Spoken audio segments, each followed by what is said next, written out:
It's Lee Judges TV for all my gooners, all my gunners. Yeah, you know where to be. Subscribe to the channel, cause you know it's a lot with the legendary judges and the one damn pot.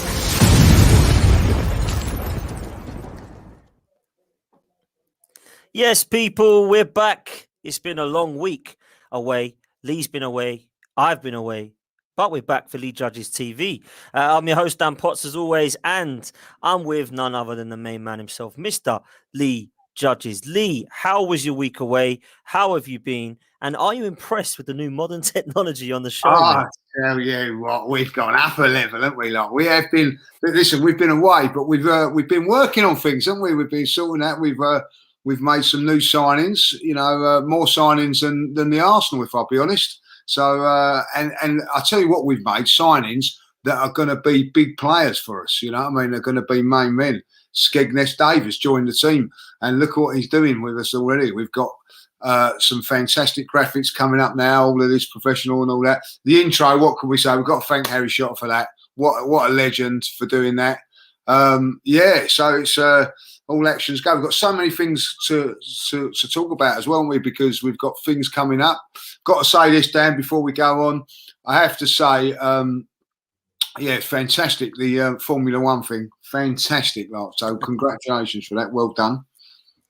Thank you, mate. I must admit, it was a brilliant weekend. And that just made it a hell of a lot better, really, because I got to go and speak to people, interview people, kind of vlog the whole weekend for myself and for the channel. So that's there forever now. Do you know what I mean? And I've done pictures and videos for years and years.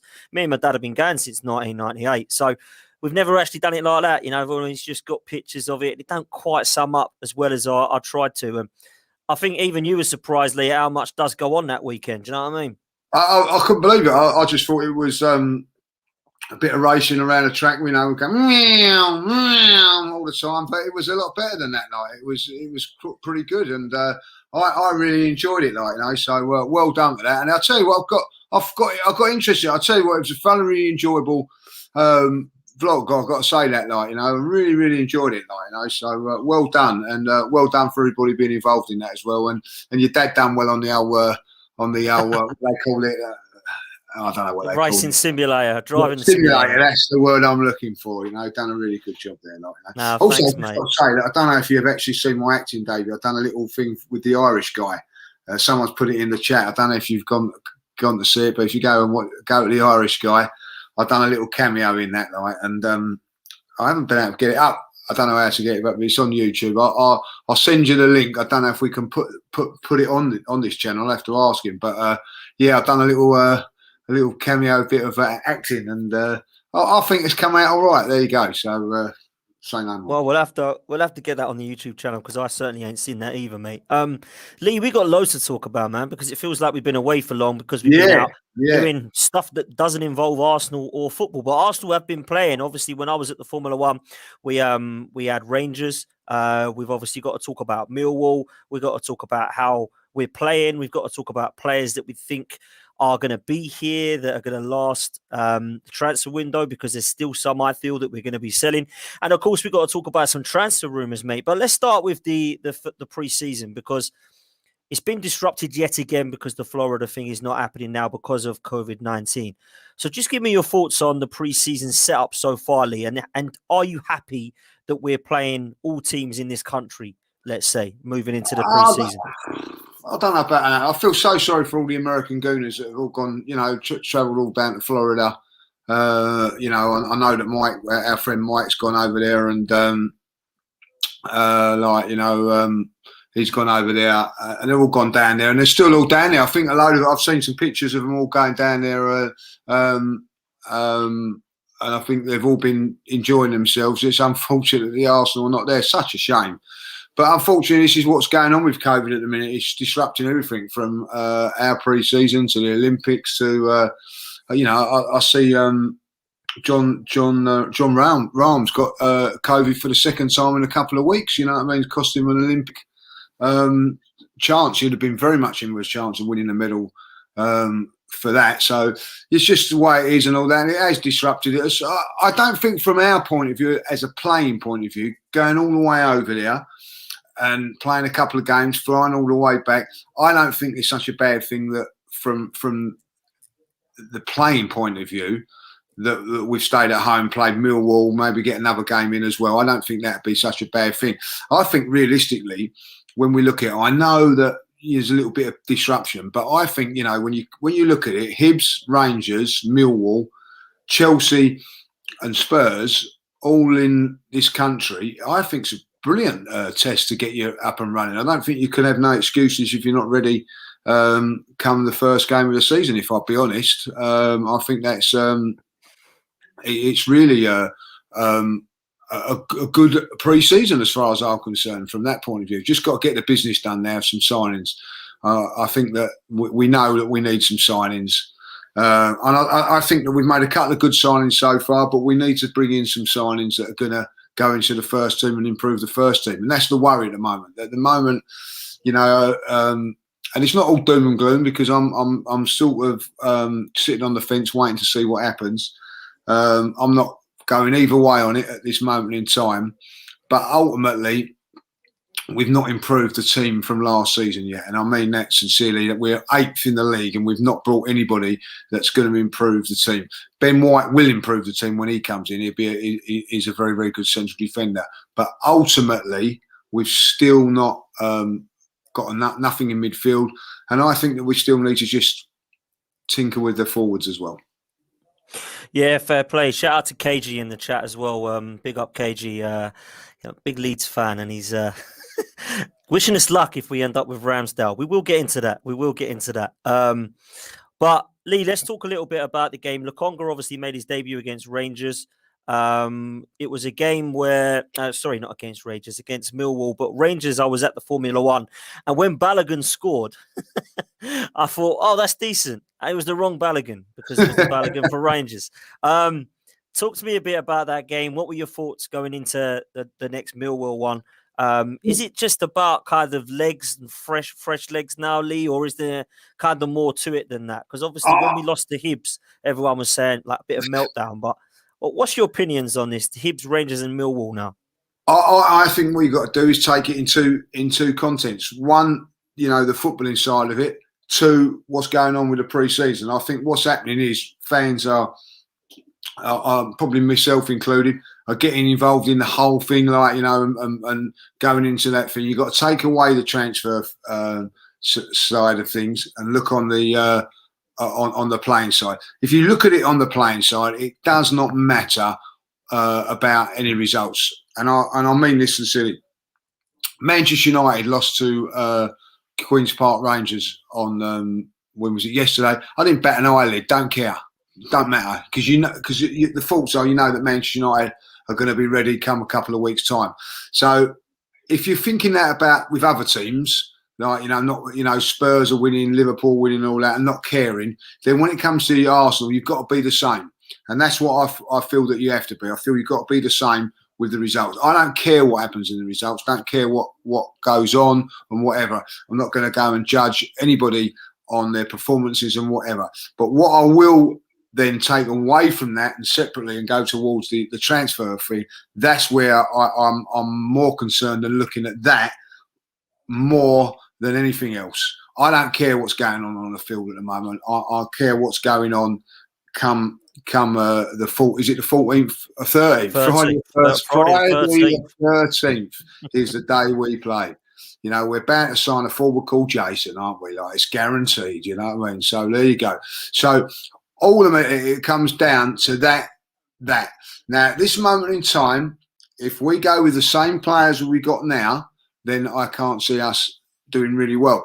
And people could say writing off the season and everything like that. You know, it's not going to be. It's going to be the same as last season. I do get, and I do believe this at this moment in time. You know, I think someone's just put in the chat, our midfield will probably be, at this moment in time, Partey and El Neni will be the two midfield players starting the season. Now, you know, if you've gone through the whole summer and come the Friday the 13th, them two are signing for you, then we're in big trouble. So I do believe that Arsenal won't let that happen. But I do believe that the one thing that Arsenal are struggling with at the moment, Dan, and I really do believe this, is that trying to get rid of players, trying to sell players. And I think that is the problem they've got at the moment. I think if you was just to go, right, he can go here, he can go here, he can go there, then great. I don't know what the delay is in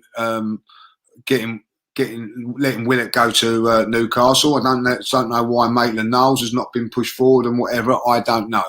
But ultimately, these players have got to go. And I understand that the wages that they've got is probably too much. But I'm sorry, Bellerin can be sold.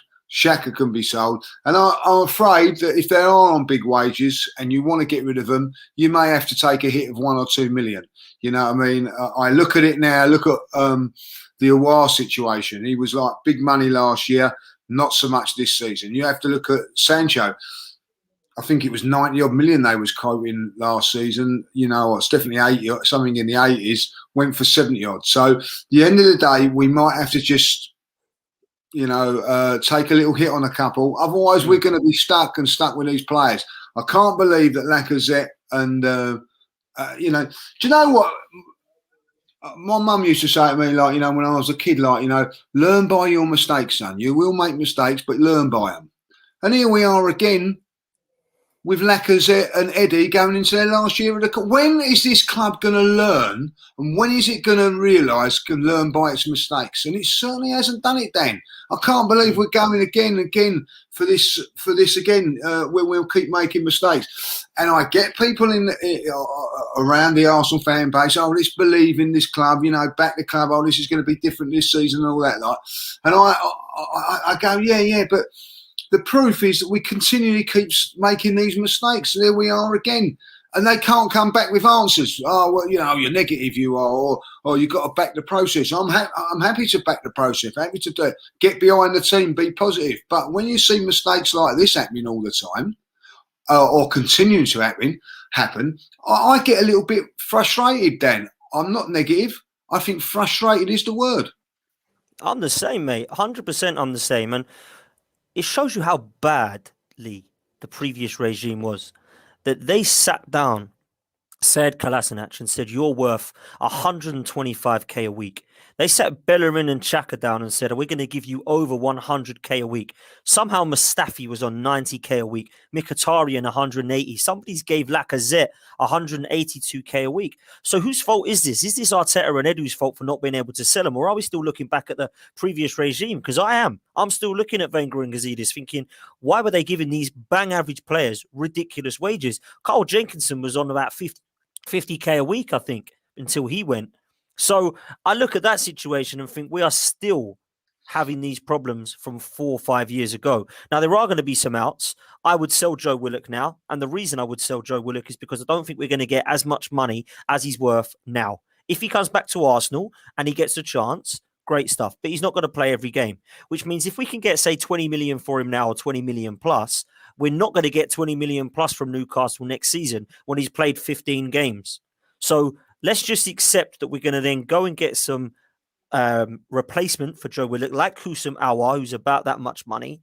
And I like Joe Willock. I've not got anything against the guy, but I'm looking at it logically thinking, well, let's take some of this money. Maitland-Niles, we should have sold him, last season to Wolves for 20 million. But we didn't. Now he's going to be worth about 10.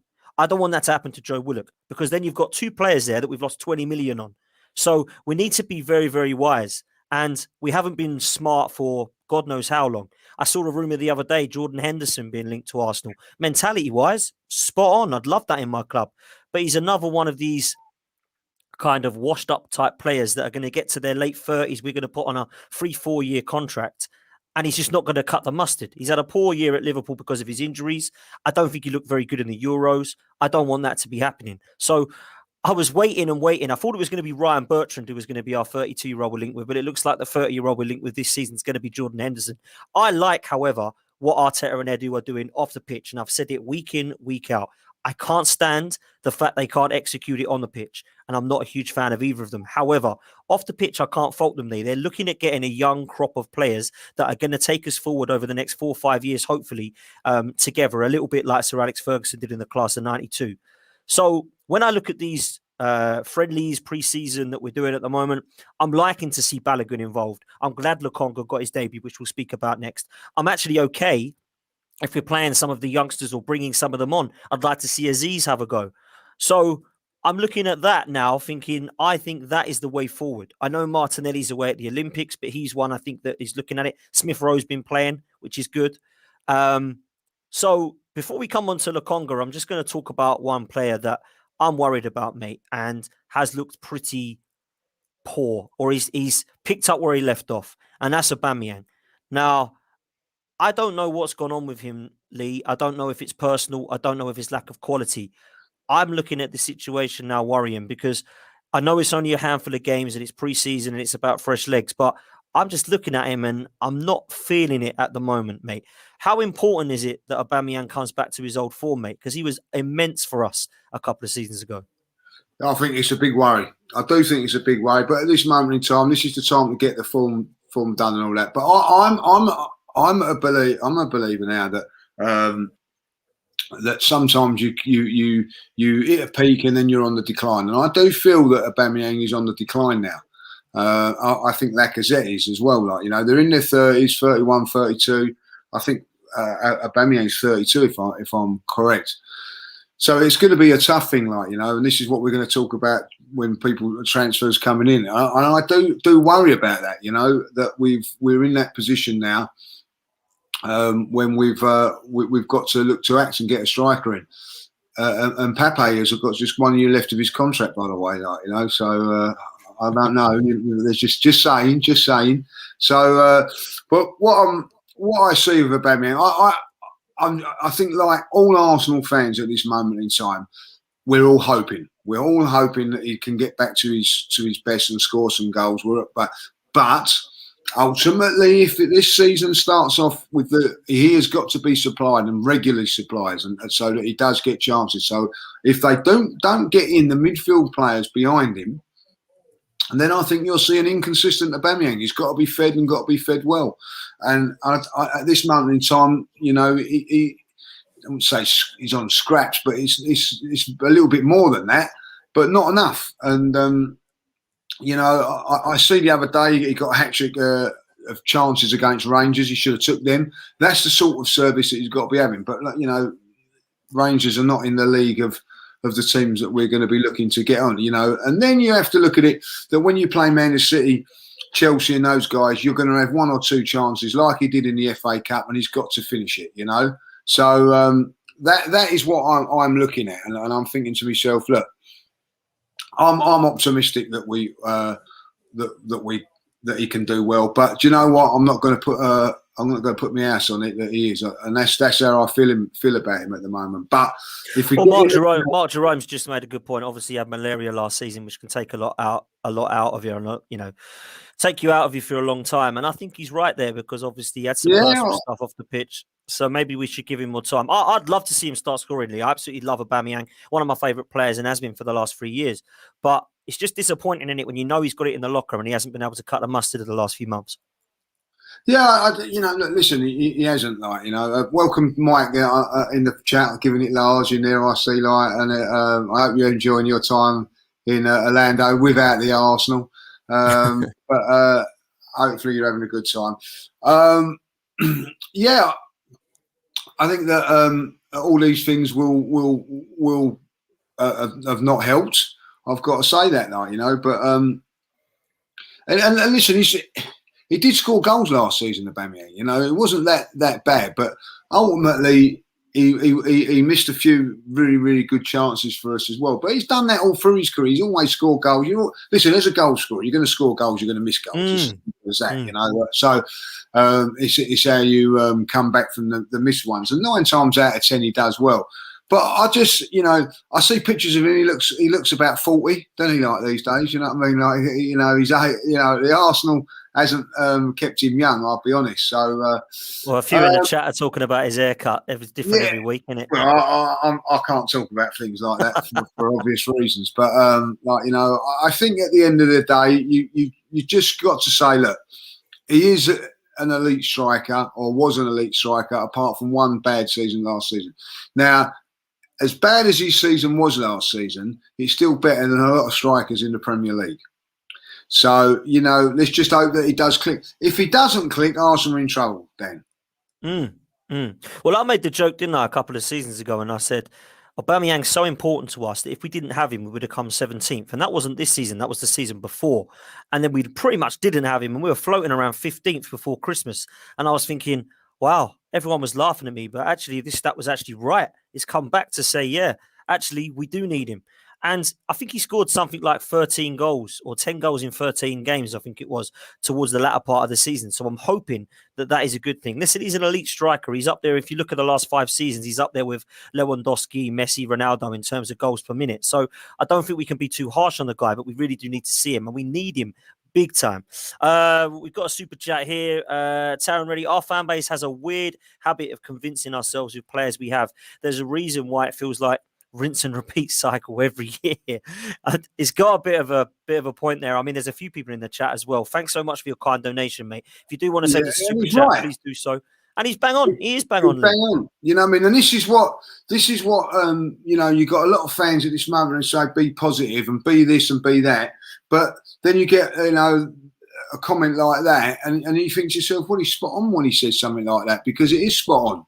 It is, you know, we're seeing the same process, the same results, the same mistakes all the time. You know, I don't want to go in this season, Dan, and I'll be honest, I really don't want to go into this season thinking, if only we'd have got a midfield player this season, if only we'd have got that. Like from the years past, it's been the central defender and that. We've got the holding midfield player now, or the big strong midfield player that we've been dying for a very, very long while.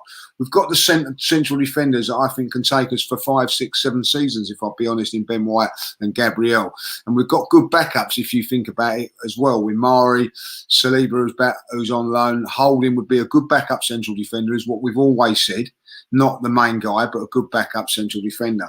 So I feel that, you know, it'd be so important that we get those 2 midfield players. If we get those 2 midfield players, I think it'd be great. There's, you know, I think with Mikel Arteta, I'll be honest, if it means we have to break the bank for those 2 midfield players and it doesn't get us a right back this season, I think we can handle that. I think we can go with that. I'd rather have the 2 midfield players and we can't shuffle the pack up front, if you like. I'd be happy with that. If we got 2 more midfield players in, I know it's not the greatest for us, but do you know what? I'd turn around and say, do you know what I mean? If we spend another 70, 80 million and we got 2 or 100 million, we've got 2 central defenders, 2 more midfield players, sell a few players and get sort of 50, 60 million pound back, I would turn around and go, that's good enough for me. 100%, mate. And do you know what? I mean, listen, before we go on, there's just under 200. There's 190 if you're watching live. Absolutely amazing. Oh, it's just gone up to 197. If you can all smash a like on this video, we would really appreciate it. If you haven't done so already, please subscribe. We're going to be giving you regular content. And you'll get the titles of each show that we're doing throughout this week. So please support the channel. We would love you if you can. Let's talk about our midfield, Lee, because just quickly, we're going to go into some of the rumours in a minute now. But I look at the situation, and I think this is the weakest midfield we've had since the early 90s. I really do. Thomas Partey is an outstanding footballer, and I hope we see him next season. However, he needs a partner. And El Neni, Aziz, Willock, Maitland-Niles, Torreira, they're all still part of this club, but I don't see any of those being that player. So let's talk about Lokonga. Could he be, from what you saw in the highlights or be at the game, could he be the answer next to Thomas Partey? Because I'm impressed by this kid. I think he's got a little bit of a kind of Paul Pogba type attributes, if you get me. So is he going to be the guy, or are we going to get someone else, do you think? This makes me laugh. The same people that tell you the same people that have told me don't go on about a friendly, don't worry about a friendly, are now turning around and saying, oh, what a brilliant performance and things like that. You know what I mean? Like, you know, you cannot buy it. You know what I mean? At the end of the day, you know, at this moment in time, you know, yes, it's good that he looks good in pre-season and everything like that. Guendouzi looked good in pre-season and started off the season like a train. Torreira started off the season like I thought was going to be a great player. I tell you what, now I see in pre-season training Kolasinac, and I thought, what a good player he's going to be. It means nothing. It means nothing, right? You know. So let's all take a breath and just let this kid develop. You know, I don't think Arsenal were bought in for here and now. I honestly don't. But if they have, let's hope that he that he does the business. But I don't think that you should be looking too much into it at this moment in time. Good little start. It's on a training ground. Yeah, look, perfect little scenario really for him to play. So I'm absolutely I'm not really that fussed about it. But listen, good start. It's better than a bad start, isn't it? If I'll be honest, he looked, like he's got all the attributes to be a good midfield player. But that's what you expect anyway. What I see is what I expect from him. If I'll be honest, you know what I mean. I'm not expecting to see a Patrick Vieira come on against Sheffield Wednesday and play like that. And I remember that day and going, "Oh my God, look what we've got here!"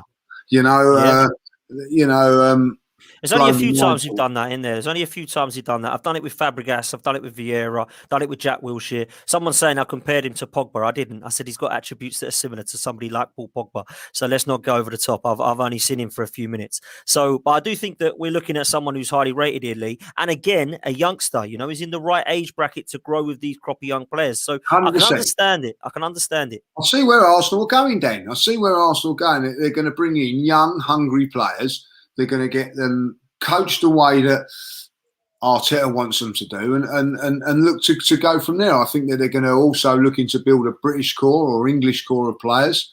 If you look at it now, Ben White, Chambers, Tierney at the back, we may have a different goalkeeper playing in front of them.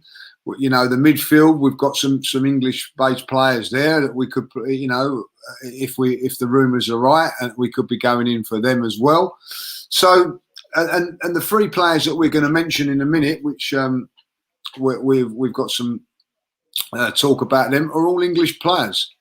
So all English players, not currently in one of them's in the England squad, the other two are not. Probably like pushing to get back into the England squad. So hungry, ambitious, and I think that's what I think that that's the route Arteta wants to go down. And if you look at that, you bring in Bellingham, who's young and ambitious up front, Martinelli, Saka. We've got some very, very good, Smith Rowe. So we've got English base or British based players all the way through the squad. And I think is important. I think that Arteta has probably identified that, but we need a few more, Dan. Please, Arsenal, get some signings over the line. We do massively, and I'm with you. I keep saying it. Off the pitch, I get it. I can see it. I just want it to be executed. And you talk about the young English crop of players. You're right. The young British crop. You can add Kieran Tierney into that as well, by the way. But you look at some of the other players like Gabriel Martinelli. Yeah, they're not British, but they're at that age where they can grow together with these young crop of players. Yeah. So I totally get it. I'm excited by that. And I think that when we look at the individuals, which we'll do now, of who we're linked with, you can sort of see that they're linked into that bracket. Let's start with the goalkeeping situation, Lee, because it's a strange one for me, right? We've got Leno, who apparently, if the rumours are true, doesn't want to sign a new long-term contract at Arsenal, which means that he has 2 years left at the club. So there's rumours that we're going to keep him this year, sell him next year. But you'd think that he'd be number one. So I think in the back of my mind, they're looking now at who our next number one is going to be. And the heavy rumours are Aaron Ramsdale. Talk to me about this goalkeeper. He's been relegated twice with Bournemouth and Sheffield United, and there's rumours that it's 18 million rising up to 30 million, Lee. Do you see this as a good move? I'm surprised I ain't got one of him there picking the ball out the back of the net, because he's done that a few times last season, didn't he? So we'll have to have a word with Skeggy Nest Dave about that, you know what I mean? He's failed it there, But listen, I say this now. He's not one of my. I've watched him a few times for Sheffield United. Every time I've seen him play for Sheffield United, he made a mistake. And it cost him goals. And I thought, it didn't really look like a very good goalkeeper. But Arsenal's track record with goalkeepers is just unbelievable. You know what I mean? I think anybody could apply for a job. You know what I mean? I think Stevie Wonder applied for the job and got it. You know what I mean? I really do. It's unbelievable. You know what I mean? What we've done, and I'm not going to go about who we've let go. It's all about the current thing. Leno's a decent enough goalkeeper, I'll be honest. But I can tell you this now about Leno. A decent goalkeeper he is. At the end of the day, he is not top class. He's not top notch right at the top of the tree, right? And now, if at the end of the day he don't want to go, if he don't want to stay at the Arsenal, he don't want to sign a contract and all that, see you later. Off you go, off you trot. And I tell you this now, he won't be winning titles with Germany and things like that, because I don't think he's the top-notch goalkeeper. If he proves me wrong, fantastic. But I don't think that he has. I've seen him for 2 or 3 seasons at Arsenal. He's a decent goalkeeper. More probably, maybe even better than a decent goalkeeper. But he's not in the top 5, 6 goalkeepers in the Premier League, if I'll be honest, and in the world. You know, now then we go on to Ramsdale, like, you know, potentially. I don't know how old he is. He's not that old, is he? Like, you know what I mean? So, and he's English. And at the end of the day, Dan, you don't spend £50 million on a central defender, and you don't spend £30 million like on a goalkeeper, and then just put him in the reserves. So something. If Ramsdale signs for Arsenal, it's bye-bye Leno. You know what I mean? Or in my opinion.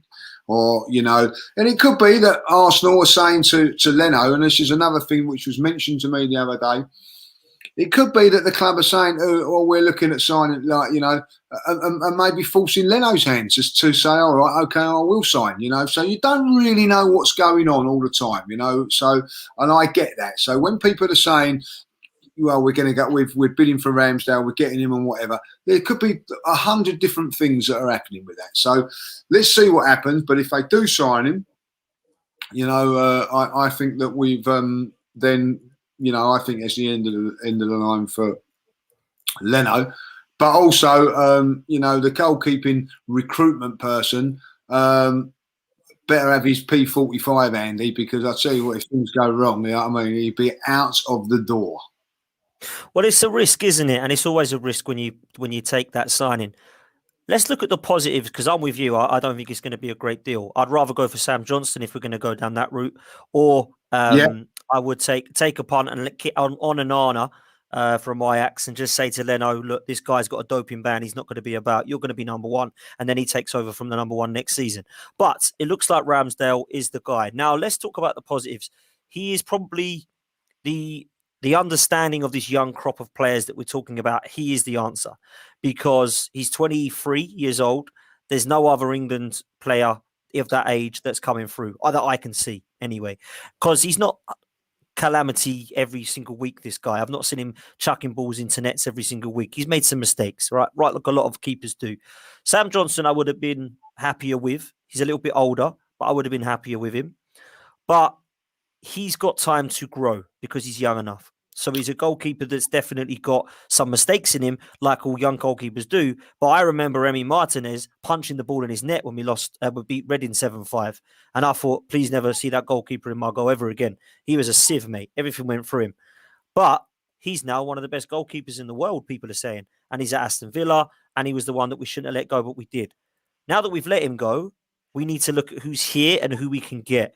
And I don't think that it is the situation that Leno needs replacing right now. Personally, I don't think he's the disaster in this team. I think we've got other positions that need strengthening first. So I'd be happy you could keep Leno as number one, which means that a lot of people are 50-50 on Ramsdale from what I see on Twitter. Some are saying absolutely no way, don't want him anywhere near the club. Other people are saying I get it, because he can grow with the team and he's a youngster that can be a part of this new project.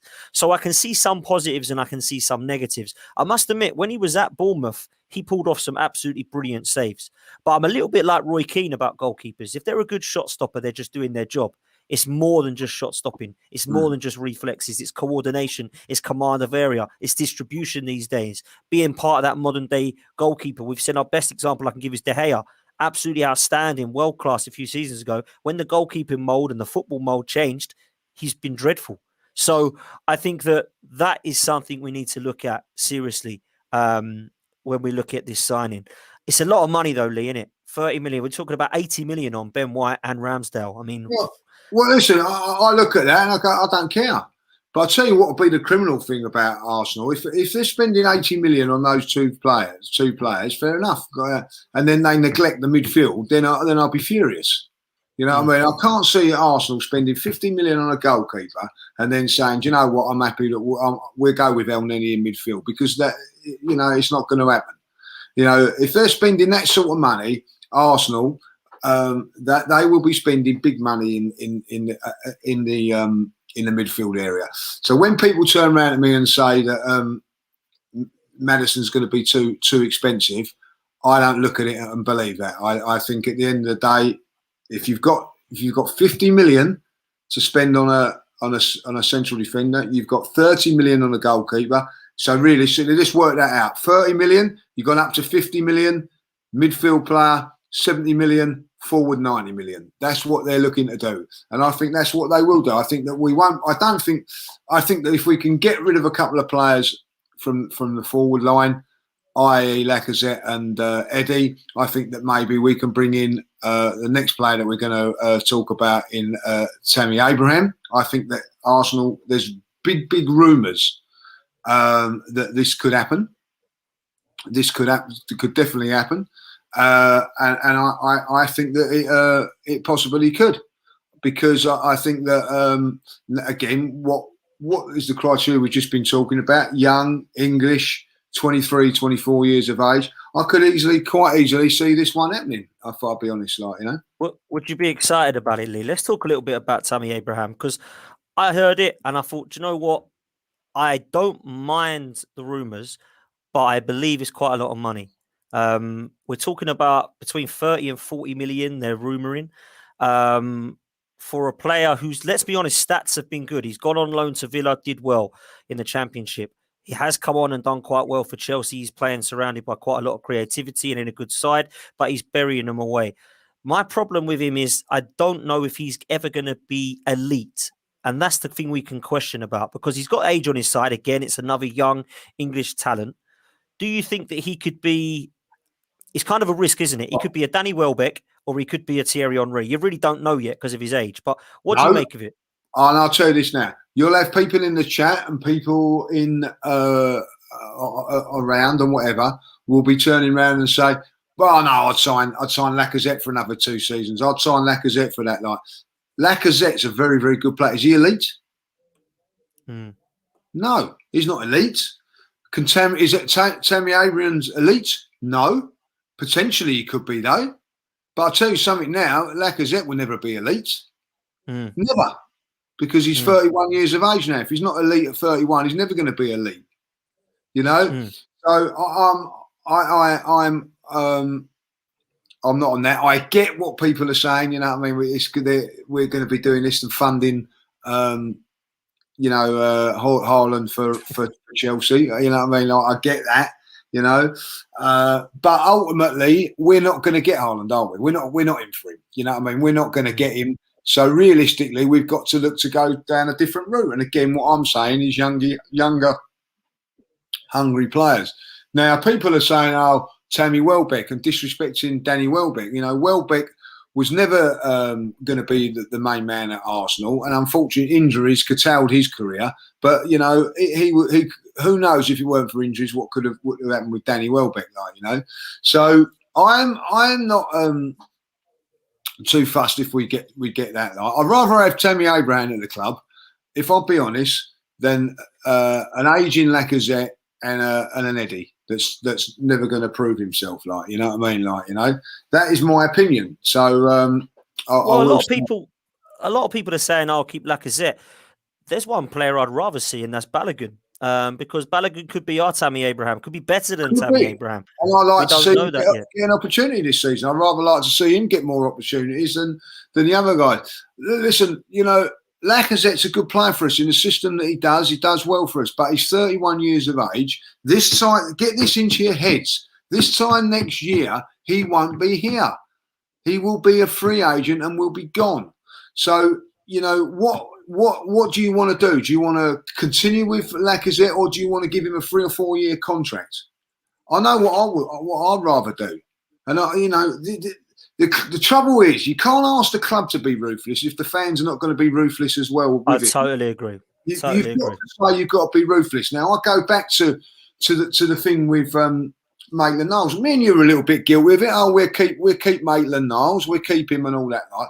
But there must have been a conversation between those three at the guy, you know, three of you, right? Yeah. And that conversation was, right, Mikel, Maitland-Niles, are you going to play him this season? No, I'm not going to play him very much this season. Like, you know, I don't think he's going to get too many games. Oh, I'll tell you what, we'll keep him then. You know what I mean? That as soon as Arteta turned around and said, no, I'm not going to play him too much, that is the alarm bell, the ding dong of like, we sell him. Right?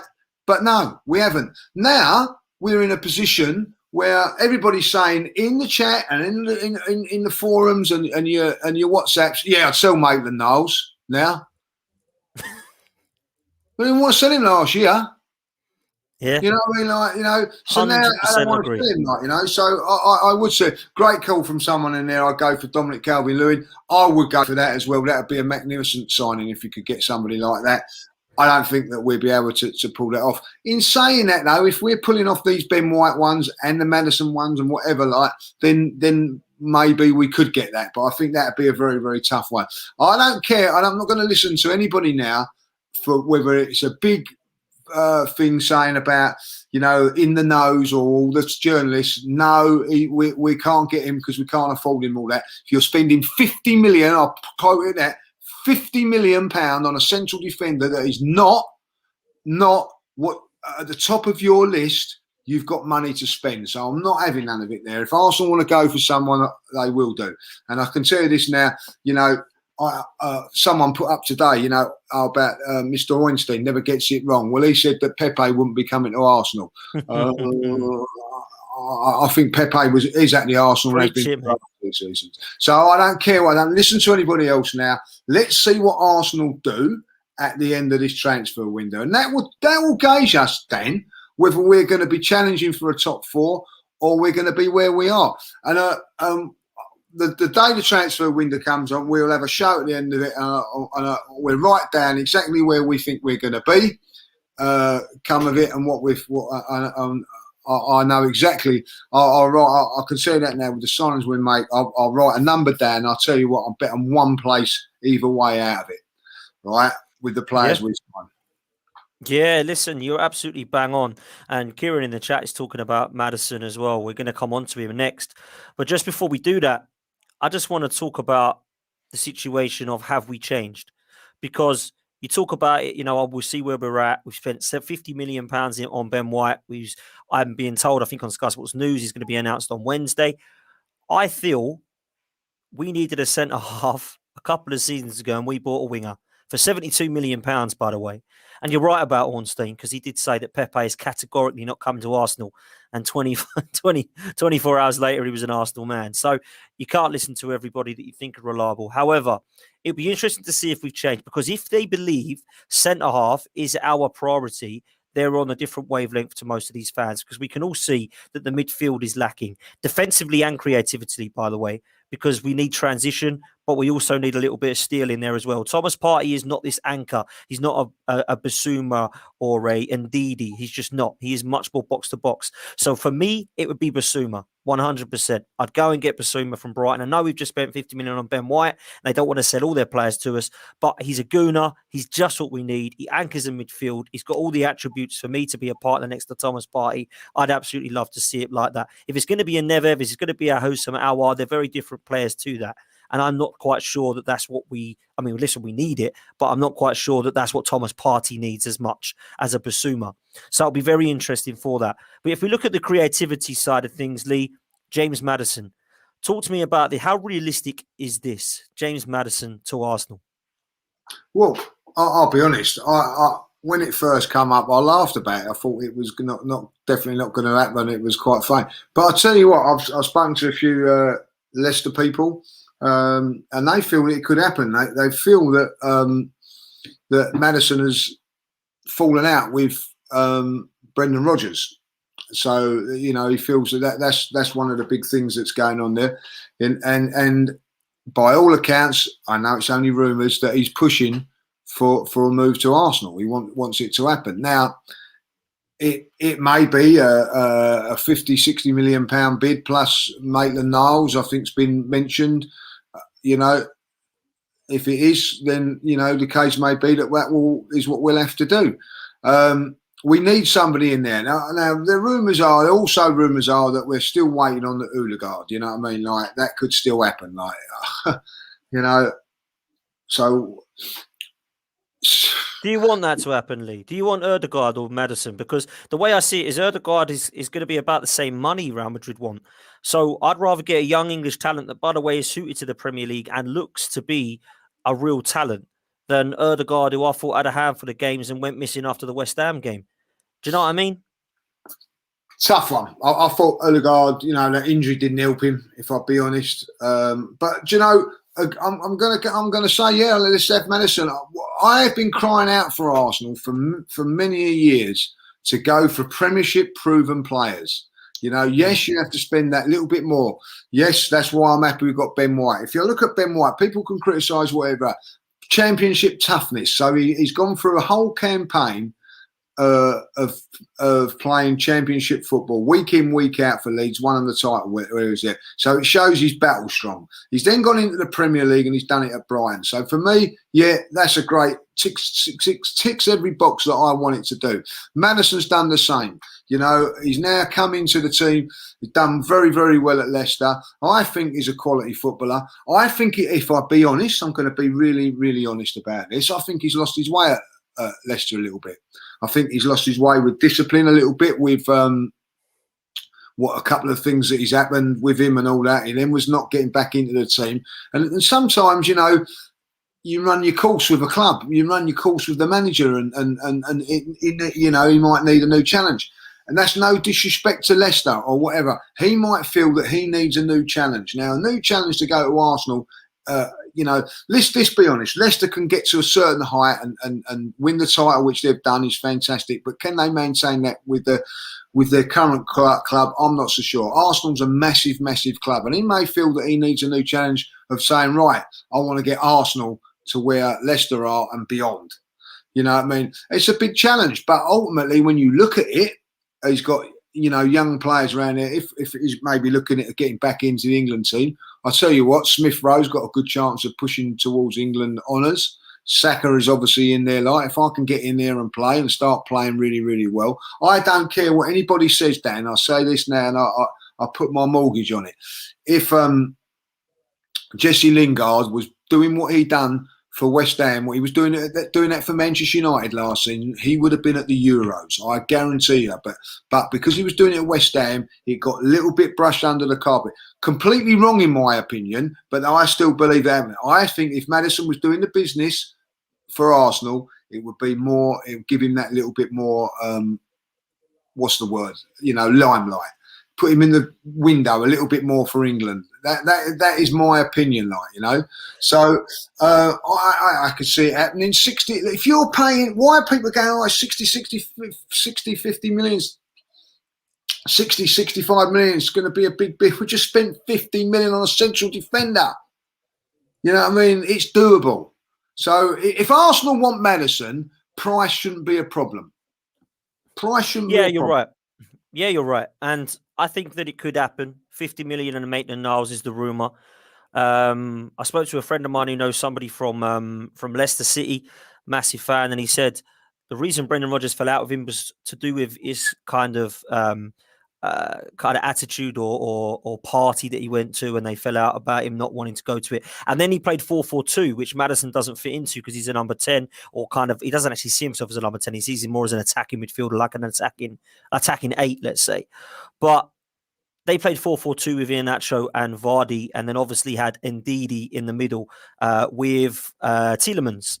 So they didn't have room for him in the side. Now, that's why he wasn't getting in the side. It wasn't because he was poor. It wasn't because he was not playing well or injury prone. It was because he'd just fallen out with the manager. Now, he has had injury problems, and he did say that injuries are a big concern for James Maddison, so he'll probably fit right in at Arsenal.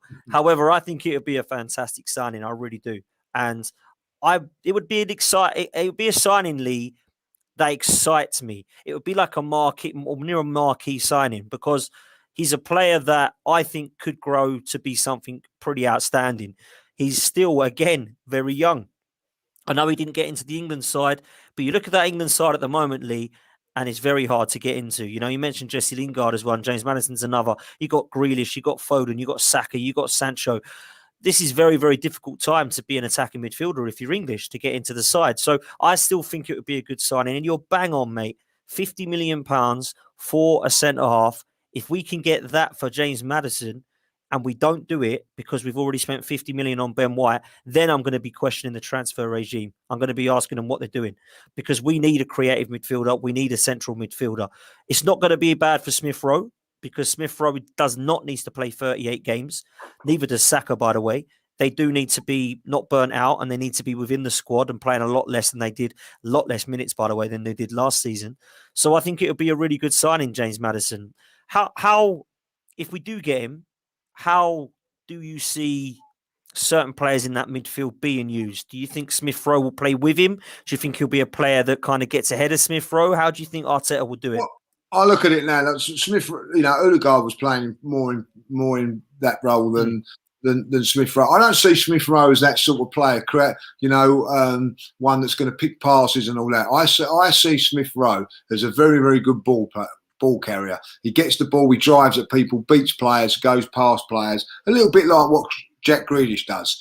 But what you want then is someone from alongside that can pick pockets, pick the passes and all that. And that's where Maddison comes into it. Now, let's be honest about Maddison. People can go on about whatever and all that.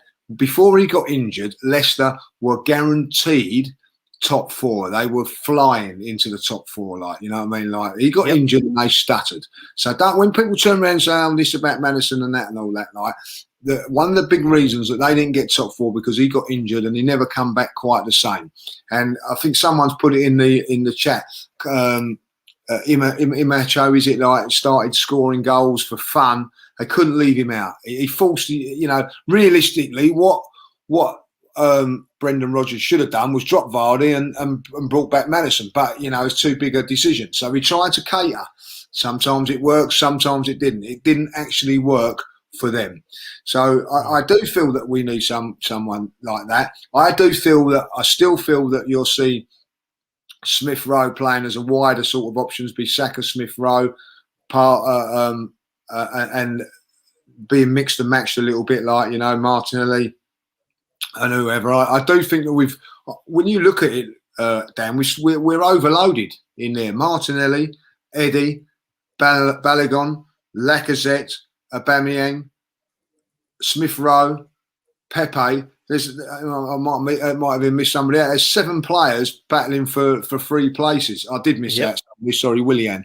So that's 8 players, you know what I mean, battling. I'll say it again: 7 players battling for 4 positions. You know what I mean, So that is what you're looking at. So it may be that we go from there. I think if he puts Maddison, if he says right, oh no, I'm going to play Smith Rowe in that role, I don't think that's going to work as much, and if you actually get Smith Rowe in there, you still got to go and buy someone to play alongside Partey. So you still got to get somebody. If you get Maddison, I still think you need someone else. I think we really need 2 in there. And when you go on about funds, well, that's where you got to be ruthless and say, right, I tell you what, we're biting the bullet with Willock, and we're biting the bullet with Smith Rowe. Sorry, not Smith Rowe. Niles, Maitland-Niles. We bite the bullet with Eddie. We bite the bullet with Lacazette, and we bite the bullet. Well, whether you say bite the bullet or not, Xhaka goes as well. All of a sudden, you've got enough money to bring in 2 players, and that's how it goes. And I think that's what they do. I believe Arsenal will make. And I've said this on the chat with you, Dan. We'll do a little bit, a big one right at the end. And it'll be out of left field, and you'll go, my God, I didn't see that coming. Oh, exciting. Let's hope so. There's a lot of people in the chat talked about Zaha. I know Mark brought up that earlier. Mahrez was another one. Sterling has been linked with a move away from Man City. So if it isn't Maddison, it could be one of them, but we shall have to see. Last few minutes, guys, if you do have any questions that me and Lee want to answer, please put the letter Q in front of it. Ask your question, and we'll get them up to ask for the last few minutes. But before we do that, Lee, while those questions are going in, I don't think a right back. I think right back might be the one that we miss out on, because we've got 3 currently, haven't we, at the club? Cedric, Chambers, and Bellerin. So is that the position we're looking at as the least priority? Because I really want one, because I don't like any of our right backs. But I think Callum Chambers is good for a backup. If you're going to play West Ham, Brighton, Wolves, Burnley, he's fine for that type of game where you need a little bit of physicality. But when I look at the other situations, I'm not a huge fan of Bellerin, and Cedric hasn't really done it for me. I would like a right back, but I'd rather get the other positions filled, if that makes sense, first. What I look at it, and I'll be honest with this, I look at it and I say to myself, if the club is really, really backing Arteta and they really want to get it done, you go and get it done. And you go and get Max Aarons or whoever it is to fill into that right back position. But when you're on a sort of a budget and all that, I think you've got to prioritise. And I don't think the right back is as important as those midfield areas. That is my opinion. You know what I mean? I've watched Arsenal, and I think we could get away with Chambers, Cedric in there. Get rid of Bellerin, get the money for him to fund midfield players. I think then it wouldn't be such a bad thing. You know what I mean? That is my opinion. We could get away with it for a season. Long term, maybe not. I think that if you've got, say for instance, you've got Basuma and Maddison at midfield and you play Chambers or Cedric at right back with what we've got, Ben White, blah, blah, blah, blah, blah, blah, blah, we're pushed for top 4, right? But I'm telling you that now, if you go and buy a right back, you go and buy a right back and you don't buy no midfield players and you're still not challenging for top 4. That's my opinion. So I think at the end of the day, it is important that we get a right back, but maybe in January or next season, I think we've got to get the midfield and areas sorted out first. Fullbacks are important. I'm not saying that they're not, but ultimately, you know, we can hold fire. Good stuff.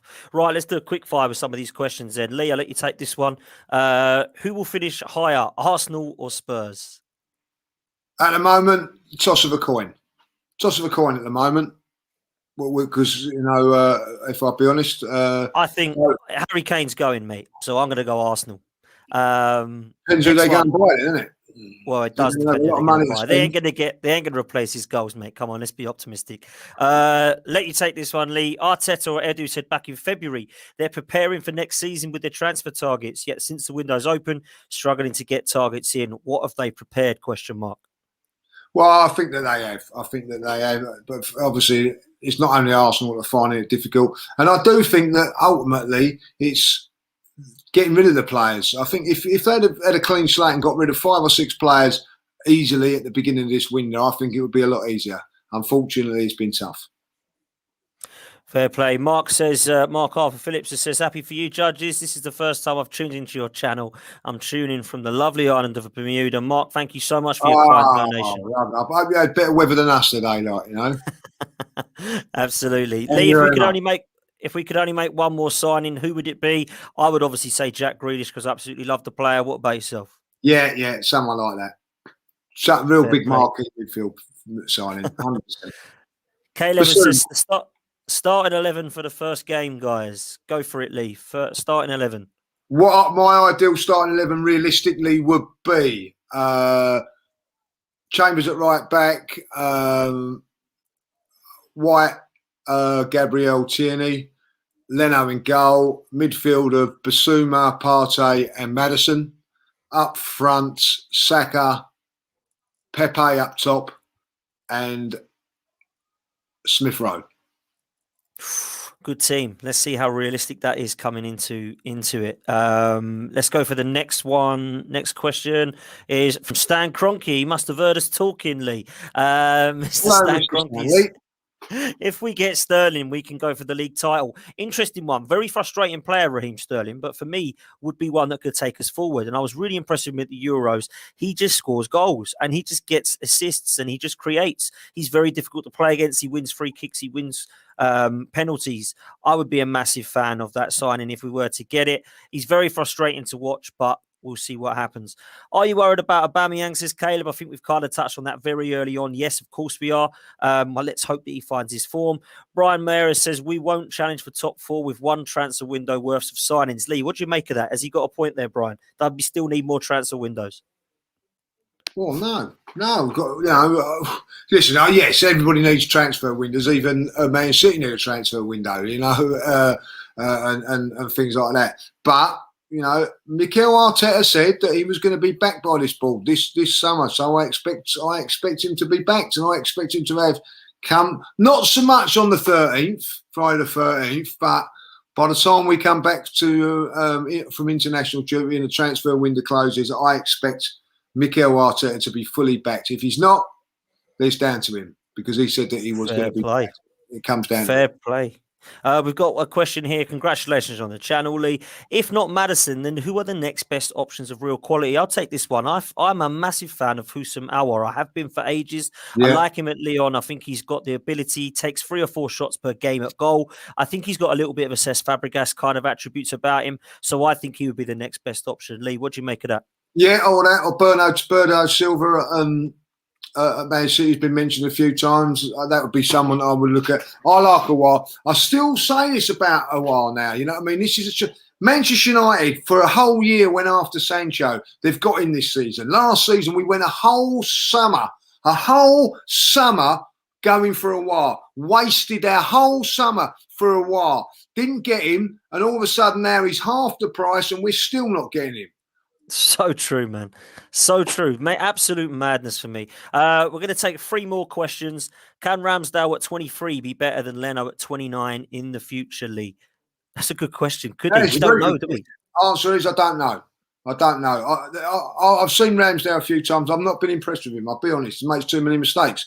But ultimately, he is getting shot at 100 times a game. You know what I mean? So, it may change when he's at Arsenal, when he's not so busy. I don't know. But, his potential he's got, could be better than Leno. Yeah. I don't know. It's a difficult one. Yeah. Lee, what are your expectations for the season if Arteta is backed? Top 4. Simple as that.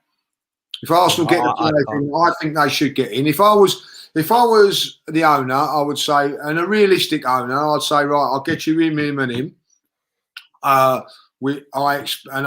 back here. I'm expecting top 4 this season, right? And if you don't get top 4 this season, or you don't look like you're getting top 4 this season, that is your lot, right? But I think that he will be backed, and I do think that he will get. I'm not saying he'll get top 4, he'll challenge for top 4. Whether he gets it or not will be a little bit down to Lady Luck, whether he's good enough, and whether we do get the players. Well, I'll keep it simple. If he's backed, no more excuses from these fans. Oh, he hasn't had pre-season. He hasn't had his players. He needs time to gel. COVID's been bad for him. None of that rubbish. If he gets backed, I want to see us progress. And we're 8th twice in the league so far, so it can't be that hard to progress, surely. Last 2 questions. If we've got Maddison and we sold Bellerin and used Cedric, Chambers and Ben White as right-back cover, we'll answer that one, Lee. It's quite simple. We just mentioned about the fact that we don't think right-back is going to be a priority. Ben White does play there and can play there as well. So let's take this last one from Cobb. I'll let you answer this one, Lee, to end. Willock to fill that void in midfield. Could Joe Willock do that job for Arsenal, or is it time for him to say goodbye and go to Newcastle, do you think? It's a tough one. I like Joe Willock. I think he's a good player, but I think if Newcastle are prepared to spend 20 million on him, then I think we should bite the bullet, 20 million, and get somebody else in. That's my opinion. Great stuff. Guys, listen, I've got to say a huge thank you. There's been over 635 of you watching live in the chat. Thanks for all your questions. Thanks for all your support. Please hit a like and a subscribe on this video. Hit the bell for notifications, and you'll get to see more of pretty faces like mine and Lee Judges every night. So that's what we want to see. Support from the channel. It's been great tonight, interaction. I've got to thank Skegness Dave in the background for doing what he does best. It's been absolutely brilliant tonight. Great engagement, real good interaction with the fan base, and of course I've got to thank you, Lee. It's been really enjoyable, mate. I've loved it. No, I really enjoyed that. We've got loads more stuff coming up, loads of things coming up in the next couple of weeks. We're all going to be busy doing things, so look out for some new stuff and some new material coming, and thanks for your support. It's been amazing for the last few weeks that we've been doing the channel and everything like that. To get it to where we've got it in a short space of time has been fantastic. So I can't thank you enough for all the support, and thank you very much. That's great stuff, Lee. Guys, thank you so much in the chat. Big up yourselves, and we will see you next time, guys. Take care. It's Lee Judges TV for all my gooners, all my gunners. Yeah, you know where to be. Subscribe to the channel, cause you know it's a lot with the legendary judges and the one damn pot.